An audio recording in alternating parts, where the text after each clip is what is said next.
دوستان این روزها هم میگذرد نه که من از راه آرزوام هیچگاه دست نخواهم کشید.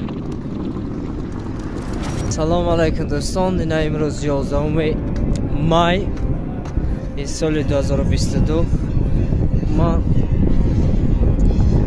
در مسکو قرار دارم. نمیدونم در کجا. اینجا در جای نوشته که پاتریوت اکسپو گیده همینجا قرار دارم. نمیدونم همینجا یک خرام بوده. از نمیدونم خودم کجا رو من باید با گلیت نروم.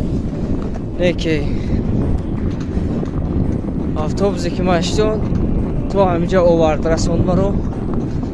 خیر احمد با مو شفیار شم تو همینجا آورد درچه بومبه میریم. لیکن بعد از خدمت باوری نداشتم که ما دویم دفعه راه گم میزنم در حیات. لیکن این هم شد خیلی ایش هم میگذرن.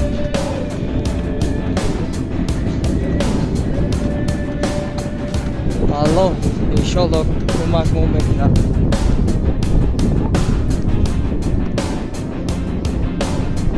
این روزها هم میگذرد. وای بر حال ما راه گم زدم. نمیدونم کجا روم. خیلی روزها هم میگذرد. این دوستان با خود خدا من автобус را یافتم که جایی که من باید میرفتم همه جا میرود.